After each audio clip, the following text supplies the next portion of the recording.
Hi there, I'm James LEtoile. I'm your host here on Authors on the Air, a global radio network, and it's my pleasure to sit down and chat today with Terrence McCauley. And you're gonna get to know Terrence here because you're gonna want to. I mean, he's what I call the Swiss Army knife of the author community. He writes everything and writes it really well. That's the part that is confusing for most folks.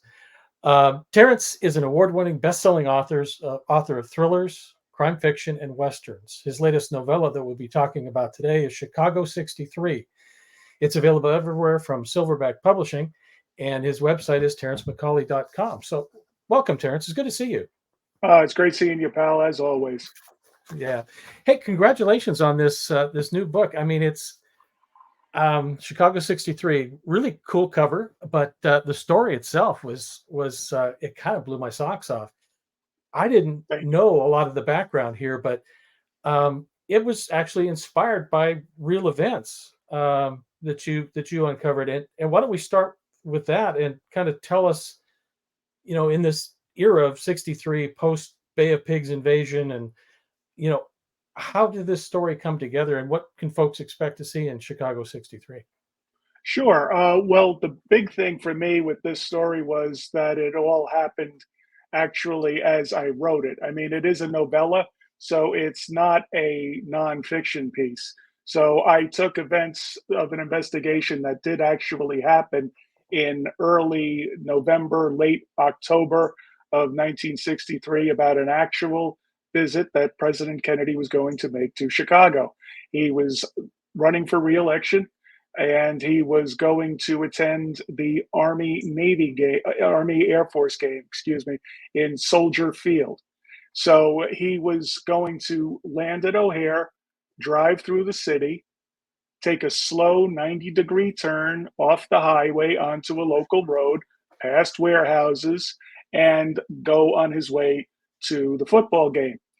Unfortunately, that has a lot of resemblance to what was happening later that month in Dallas. Wow. And a lot of when I saw that detail, I said, God, that is too creepy to be a coincidence. That is amazing. And I also heard over the years a lot about first plot to assassinate Kennedy at other places. One of them was Miami, one of them was Tampa, another one was possibly Nashville. But the Chicago plot was the only one that had some people who had been brought into custody over the possible assassination attempt. There were four Cubans who were seen in a rooming house along the parade route who had scoped rifles. Only two of them had been apprehended, two disappeared and were never seen again. The records of those people, the two Cubans who were arrested by the Secret Service and questioned, those records are gone. We don't know who they are, but we do know had been arrested. The other one was Arthur Valley, who was a loner, a Marine, sharpshooter. All sounds familiar.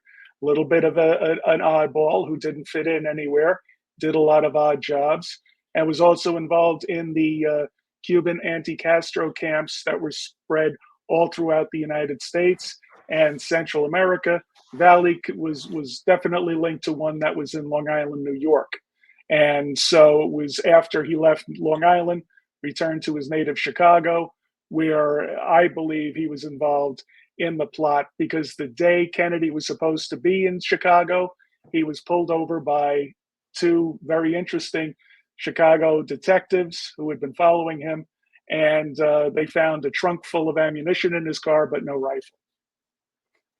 Wow. So all of these things, the four Cubans that were arrested on the who were staying along the parade route, Valley, I pulled all of that together and I created the plot that culminates in Chicago 63.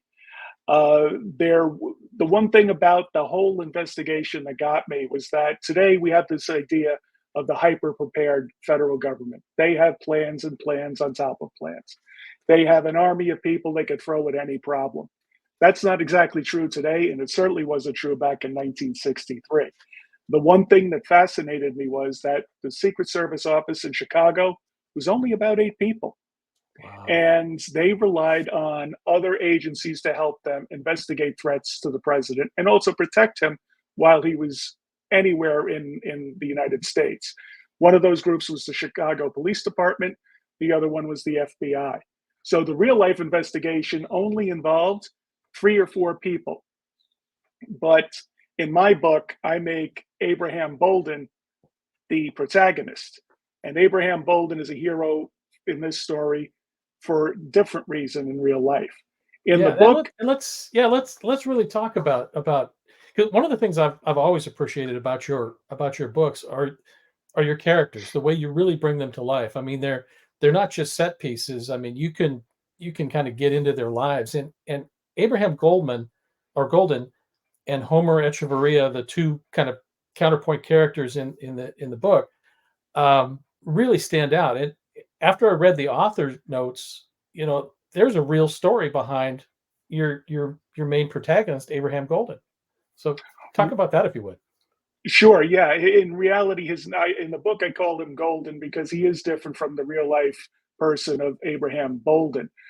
Abraham Bolden was the first African American Secret Service agent who was ever assigned a protection detail, and that was at the request of President Kennedy. And so he wanted him to be the first black man who ever protected him while he was in office. And Kennedy often called him the Jackie Robinson of the Secret Service, something Bolden, to this day, I believe he's still alive, holds justifiably so as a great honor. In reality, I don't get into it in the book. He was also one of the best counterfeit agents they had in the service. Hmm. That was his bread and butter. That's what he was known for. In the book, I have him do all of these investigations into this plot that the Secret Service is examining all of the hate groups who were active in Chicago during the president's visit. That kind of investigation happened. Bolden wasn't a part of it. In my book, he is. But in reality, we only know about the plot because later, after it happened, Bolden tried to tell the Warren Commission about this plot. He put together various communications, radio communications, reports, etc., that he found, and he tried to present that to the Warren Commission as a evidence that it wasn't just one lone nut in Dallas, that this had Right. been done before. And unfortunately, they didn't want to hear it because, as you can imagine, at the time, sentiment was high. People were worrying about us being pulled into a war with Russia or possibly against Cuba. If they ever thought that they had anything to do with an attempted assassination on our president. And so they said, no, there was no plot. That's it. Bolden also wound up a few years later getting ensnared in a bribery scandal and spent several years in federal prison. Hmm. He was recently his sentence was commuted and he was pardoned by President Biden in 2022. But that tells you how long that kind of injustice went on for. And for me, I thought his real life heroism should make him the protagonist and the hero in this particular book. No, I think you did a fantastic job, bringing that character to life, because you really got the sense that he was up against multiple obstacles. The culture at the time, the organization, corruption in Chicago, and it all kind of tied together with really a perfect sea of torment that was going to lead to this potential assassination. You have a way of just laying out historical uh, fiction like this story, and just pulling the reader into a specific time and place, and it feels authentic. How did you manage to do that? I mean, that's a skill set there that not everybody can pull off. Well, thank you. One of the things that I've learned in reading an awful lot of this kind of genre, the thriller genre, is that books often die because they get too complex. They get bogged down in technology, they get bogged Mhm. down in procedure, they get bogged down in acronyms, and sometimes they also get bogged down because they have too many characters. And the audience will lose focus, if you will. A perfect example of that is the justified popularity that Shogun is experiencing right now. That's a book that came out a long time ago from James LEtoile about the first English who were in Japan uh, way back when.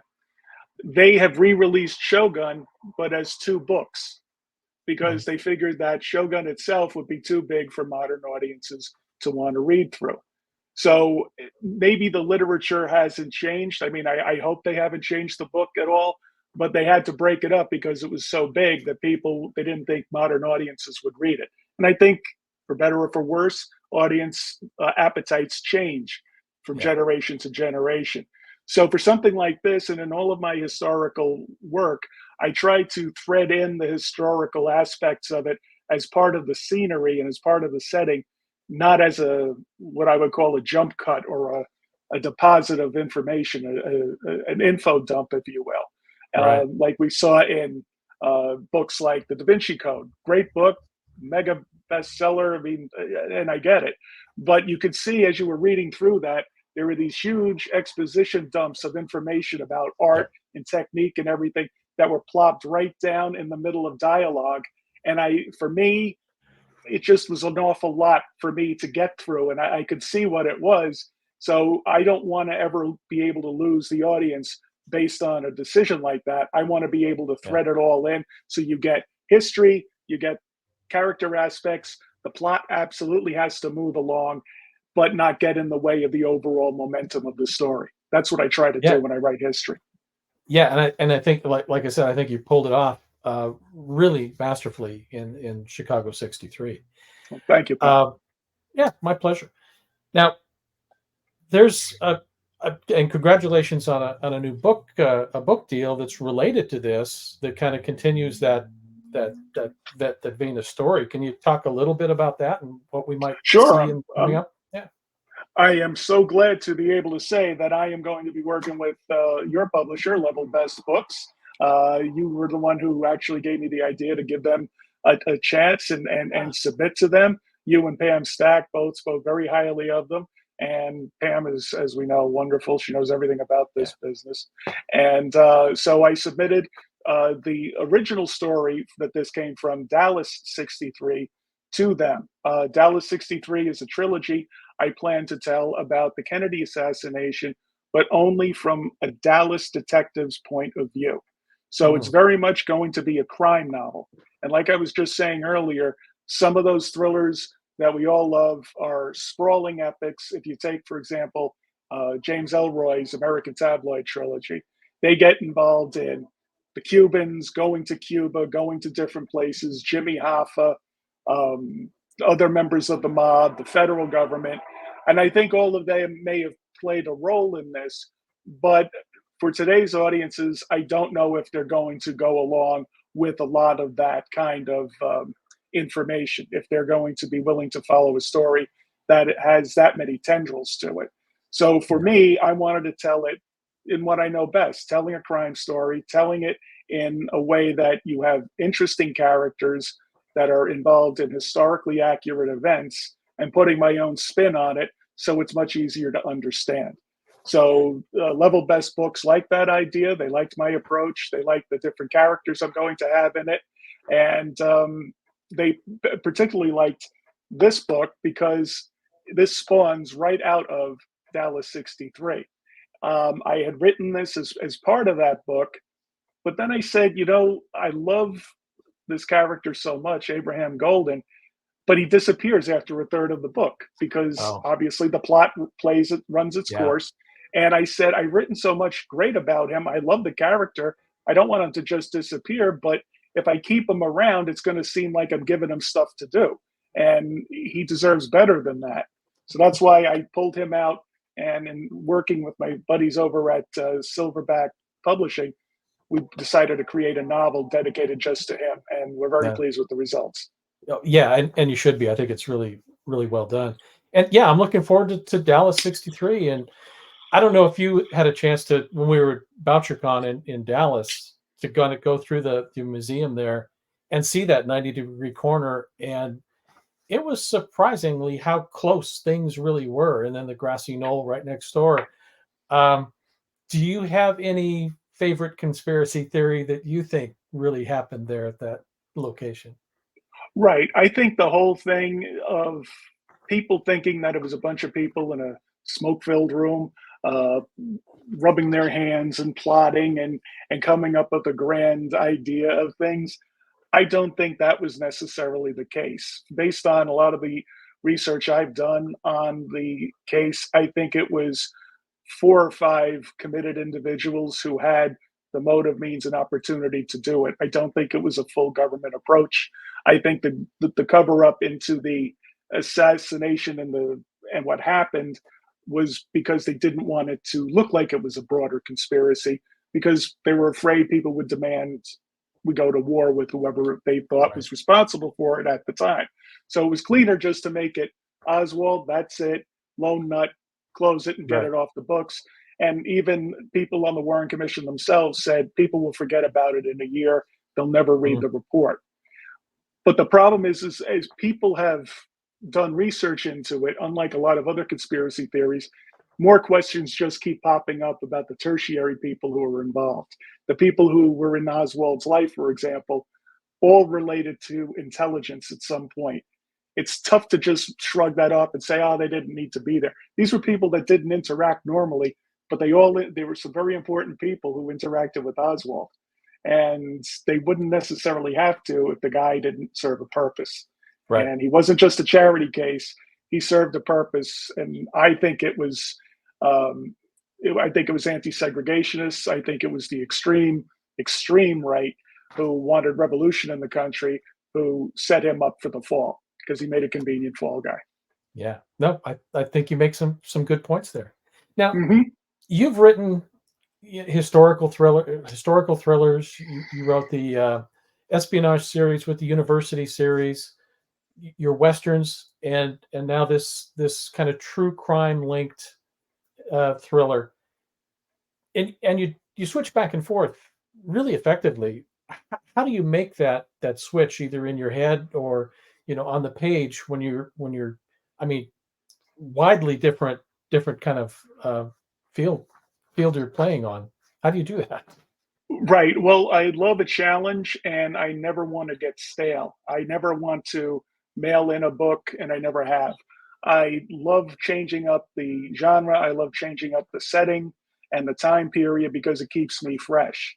And I know at the heart, no matter when a story is set, whether it's the Old West, Victorian England, modern day, or 1963 Chicago or Dallas, it all has to have a good story at its heart. And we can let the trappings fool us, but ultimately the story has to be relatable. The audience has to believe it, and the audience has to be invested in it somehow. So I find that if I'm able to do that, no matter where I set my stories, I'm ahead of the game. Now, Yeah. it's not as simple as taking one of my 1930s books, for example, putting a cowboy hat on a hitman and making him the sheriff. Right. That doesn't work. And there are people who have tried to do that and Yeah. they have failed miserably because it's not that easy. Every era you write about has certain quirks to it, certain facts. So when I was writing my westerns, for example, I had to know the different parts of a saddle, how long a horse could ride in a day, the different parts of a wagon, believe it or not, there are an awful lot of them, and the different types of weapons that were used back then. Right. Because God help you if you get that wrong, especially Oh in a yeah. Western. Yeah. People will pop up and point it out to you, just like they will in your police procedural novels, your investigation novels. You know that better than anybody. Yeah, no, it's amazing. But yeah, I mean, you do each really well, and your westerns, like Where the Bullets Fly, that's one of the ones I always recommend to folks when they're trying to break into a western and want to read a new author in that genre. And yeah, you bring us right back into the 1880s, and you feel like you're there. So Well, everything that it's you, go ahead. oh, sorry, please. Oh, I was just going to say it's at its heart. It's about people who are very much relatable to us because even though the time setting is different, people don't really change. Their goals are the same. They want to have a Sure. good life. They want to live in safety. They want to have prosperity for their families and their children. They want their communities to be safe. And sure, maybe and life was harder back then. So through research, I actually find compelling ways to relate their struggle without saying this was the 1880s, it was tough. No, you have to show that. You have to show Yeah. how more difficult life was and how life was relatable back then to all the things I just mentioned earlier. Yeah, I mean, my experience with that was playing Oregon Trail and dying of dysentery halfway across the country. That was it. So you helped a lot on that one.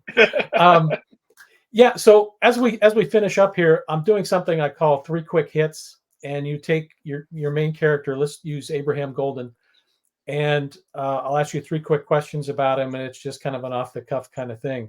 So, Sure. what's Abraham's favorite music? Abraham's favorite music would be 1950s jazz. He'd like to be on the cutting edge of a new sound, and I think he would enjoy the improvisation based on all the stuff he had to do in my novella. Yeah, I think that fits. How about his favorite drink or cocktail? His favorite drink would probably be black coffee because it's like his truth, straight, no chaser, and no sugar or cream to melt it down. I'd say if he drank, he probably would be good cheap whiskey because he'd want that kind of hit without without all the fancy stuff. Love it. And finally, his greatest fear. I think his greatest fear is in injustice. It's about the truth not coming to light, and he's. I've written him as a very honest character who has his own code. He's not golden. He's not the golden boy, like his name in the novella implies. But he definitely has a code that he believes in and risks everything to do. He did that in real life, and my protagonist does that in the novella. Yeah. Well, folks, we've been talking with Terrence McCauley about his new book, Chicago 63. You'll really want to check it out. And I'm looking for there it is. And I'm looking forward to Dallas 63 coming up soon. So that's outstanding. Thank you. Yeah, it's going to be a trilogy. The first one is called Twilight Town, and it sets up everything that happens before in the months before the assassination, right up to That's great. assassination day. So I think it's going to a lot of fun to write, and I hope it'll be a lot of fun for the folks to read. I think it will be. Terrence, thanks for spending some time with us today on Authors on the Air. Really appreciated you coming by. You got it, pal. Thank you. We'll see you again soon. Take care. Bye bye.